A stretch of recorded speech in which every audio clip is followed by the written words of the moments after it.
ధనికులంతా పెళ్లిళ్ల పేరుతో ధనాన్ని వృధా చేస్తున్నారని సినీ నటుడు సుమన్ అన్నారు. అలా వృధాగా ఖర్చు చేసే బదులు సత్యసాయి ప్రశాంతి నికేతనం మహిళా కళాశాల లాంటి సంస్థలకు సహాయం చేయాలని కోరారు. సిద్దిపేట జిల్లా కొండపాక మండల కేంద్రంలోని సద్గురు శ్రీ మధుసూదన సాయి స్థాపించిన శ్రీ సత్యసాయి ప్రశాంతి నికేతన్ మహిళా కళాశాలలో పర్యటించిన ఆయన అక్కడ విద్యార్థినులకు దిశానిర్దేశం కార్యక్రమంలో పాల్గొన్నారు. కళాశాల చైర్పర్సన్ పూర్ణిమా శంకర్, కళాశాల సెక్రటరీ శంకర్తో కలిసి మొక్కలు నాటారు. ప్రతి మనిషి జీవితంలో సేవతత్వం కలిగి ఉండాలన్నారు. శ్రీ సత్యసాయి ప్రశాంతి నికేతన్ మహిళా కళాశాలకు దాతలు ముందుకు రావాలని కోరారు.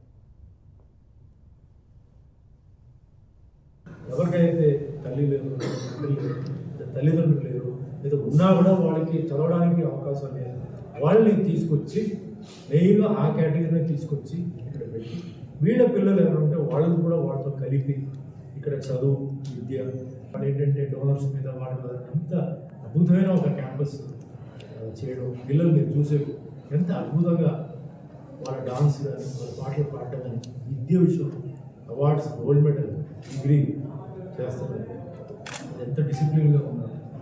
సో ఇది అసలు అది కాకుండా ఇంకా కూడా నేను చెప్పాను, లోకల్ ఈ ఊరు కాకుండా ఏ ఊరి నుంచి వచ్చినా పర్లేదు, తమిళనాడు, ఆంధ్ర, తెలంగాణ, కేరళ, కర్ణాటక నాకు వచ్చిన వాళ్ళు రెడీ. కానీ పిల్లలు పేద పిల్లలు అలాంటి పిల్లల్ని తీసుకుంటారు, ఉన్న తల్లిదండ్రులు ఉన్న డిజర్వింగ్ పిల్లలు తీసుకొని చాలా అద్భుతమైన ఒక విషయం. సో వచ్చిన తర్వాత వాళ్ళ పర్ఫార్మెన్స్ చూసి వాళ్ళ అందరినీ చూసి నిజంగా నేను చాలా ఆనందం అనిపించింది. అంటే ఈ ఇన్స్పిరేషన్ భారతదేశం ఎంటైర్ ఇండియాలో మహిళలకి రావాలి.